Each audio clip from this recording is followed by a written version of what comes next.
పిత పుత్ర పవిత్రాత్మ నామమున ఆమెన్. దైవార్చన క్యాలెండర్ అంటే ఏమిటి? కథోలిక శ్రీసభలో దైవార్చన క్యాలెండర్ అనేది చాలా ప్రాముఖ్యమైన అంశం. దీని మీద ఆధారపడే సంవత్సరం అంతా ప్రత్యేక ఆరాధనలు జరుగుతూ ఉంటాయి. కథోలిక శ్రీసభలో ప్రార్థనలో పాల్గొనే ప్రతి ఒక్కరూ ఆగమన కాలం, సామాన్య కాలం, తపస్కాలం, పునరుత్థాన కాలం అనే మాటలు వినే ఉంటారు. ఈ కాలాలు లేదా సీజన్స్ సంవత్సరాన్ని పలు విభాగాలుగా విభజించి ప్రతిరోజు మనం ఏం చదవాలి అనేటువంటి విషయాన్ని మనకు తెలియజేస్తూ ఉంటాయి. ఈ ఆచారాన్ని మనము యూదుల నుంచే తీసుకున్నాము. వారు కూడా సంవత్సరాన్ని కొన్ని భాగాలుగా విభజించారు. రోజువారీ జీవితంలో ఏం చదవాలి, పలు పండుగల సమయంలో ఏం చదవాలి, ఏం ధ్యానించాలి అనే విషయాలను వారు కూడా పాటించారు. 1-2 శతాబ్దాలలో కథోలిక శ్రీసభలో అత్యధికులు యూదులే అనే విషయం మనం ప్రత్యేకంగా చెప్పాల్సిన అవసరం లేదు. దీంతో పాత నిబంధనలోని అంశాలను కొత్త నిబంధనలోని అంశాలతో పోల్చి చూస్తూ కలిపి చదువుతూ దివ్యబలి పూజ నిర్వహించే ఆచారం ప్రారంభమైంది.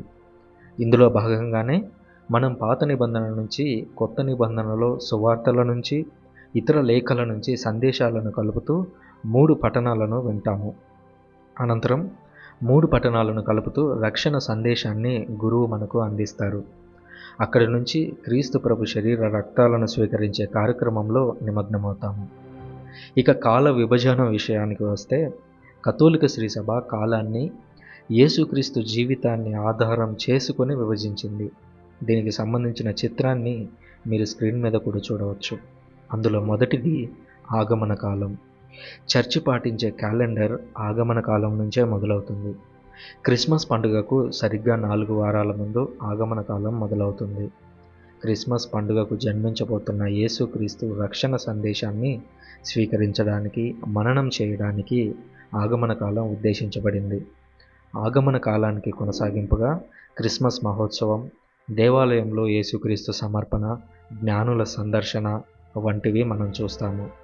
ఈ ఆగమన కాలంలోనే క్రీస్తు 2వ రాకడకు సంబంధించినటువంటి అంశాలను కూడా మనం లోతుగా ధ్యానిస్తాము. రెండవది సామాన్య కాలం. క్రీస్తు ప్రభువు నేర్పించిన బోధలను తెలుసుకోవడం, అనుసరించడమే లక్ష్యంగా ఈ సామాన్య కాలం సాగుతుంది. సాధారణంగా ఇది జనవరి, ఫిబ్రవరి నెలల్లో ఉంటుంది. మూడవది తపస్కాలం. యేసుక్రీస్తు శ్రమలను అర్థం చేసుకోవడానికి, రక్షణ ప్రణాళికలో ఆయన పాత్రను తెలుసుకొని తదనుగుణంగా జీవించేందుకు ఇది సహాయపడుతుంది. ఈ కాలంలో ప్రత్యేకించి ఉపవాస ప్రార్థనలు, దాన ధర్మాలు వంటి అంశాలను కథోలికులు అత్యధికంగా పాటిస్తారు. దీనికి కొనసాగింపుగా పవిత్ర వారం ఉంటుంది. యేసుక్రీస్తు యెరూషలేములో ప్రవేశించినప్పుడు జరిగినటువంటి మానుకొమ్ముల ఆదివారం నుంచి ఆయన మరణించి తిరిగి లేచే సమయం వరకు కూడా ఇది కొనసాగుతుంది. సాధారణంగా ఇది ఫిబ్రవరి, మార్చి, ఏప్రిల్ నెలల్లో ఉంటుంది. నాలుగవది ఈస్టర్ కాలం. దాదాపు 50 రోజుల పాటు కొనసాగే ఈ కాలంలో యేసుక్రీస్తు మరణాన్ని జయించి తిరిగి లేచిన తర్వాత జరిగినటువంటి సంఘటనలను లోతుగా అర్థం చేసుకుంటాము. ఈస్టర్ పండుగతో ప్రారంభమయ్యే ఈ కాలం 50 రోజుల తర్వాత వచ్చే పెంతెకోస్తు మహోత్సవంతో ముగుస్తుంది. ఐదవది సామాన్య కాలం. దైవార్చన క్యాలెండర్లో సామాన్య కాలం 2 సార్లు కనిపిస్తుంది. మొదటిది క్రిస్మస్ తర్వాత సుమారు 4 వారాల కాలం. రెండవది పెంతెకోస్తు పండుగ తర్వాత తిరిగి ఆగమన కాలం వరకు సుమారు 6 నెలల కాలం. ఈ కాలంలో యేసుక్రీస్తు బోధనలను లోతుగా అర్థం చేసుకుంటాము. తిరిగి క్రిస్మస్కు 4 వారాల ముందు వచ్చే ఆగమన కాలంతో ఇది ముగుస్తుంది. ఈ సీజన్లకు ఓ ప్రత్యేకత ఉంది. కథోలిక దైవార్చనలో ప్రతిరోజు 2 లేదా 3 రీడింగ్స్ ఉంటాయి. అవి 5 నుంచి 10 నిమిషాల లోపు చదివేసేయచ్చు. ఇలా 3 సంవత్సరాల పాటు చదివితే లేదా వింటే పూర్తి బైబిల్ను కవర్ చేయవచ్చు. అంతటి ఖచ్చితత్వంతో ఈ దైవార్చన క్యాలెండర్ను కథోలిక శ్రీసభ రూపొందించింది. మీరు ప్రపంచంలోని ఏ కథోలిక చర్చికి వెళ్ళినా ఆ రోజు 1 రీడింగ్స్ ఉంటాయి. ఇప్పటి వరకు మనము సంవత్సరాన్ని విభజించడం గురించి తెలుసుకున్నాము.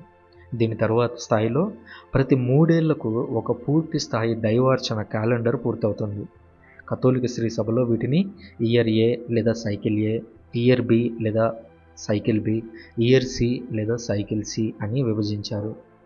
ఇయర్ ఏలో సువార్త విభాగంలో సంవత్సరం అంతా కూడా ఎక్కువ భాగం మత్తయి సువార్తను చదువుతారు. ఇయర్ బిలో సువార్త విభాగంలో మార్కు సువార్తను చదువుతారు. ఇయర్ సిలో సువార్త విభాగంలో లూకా సువార్తను చదువుతారు. ఈ 3 సంవత్సరాలలోనూ ఈస్టర్ సీజన్లో ప్రత్యేకంగా యోహాను సువార్తను చదువుతాము. పండుగ లేదా సందర్భాన్ని బట్టి ఆ సంవత్సరం ఉన్నటువంటి సువార్తనే కాకుండా వేరే దాన్ని కూడా చదివే అవకాశం, వెసులుబాటు ఉంటుంది. ఈ విధంగా 4 సువార్తలు సహా బైబిల్లోని ప్రతి పుస్తకాన్ని 3 ఏళ్లలోపు ఓసారి చదివేస్తాము.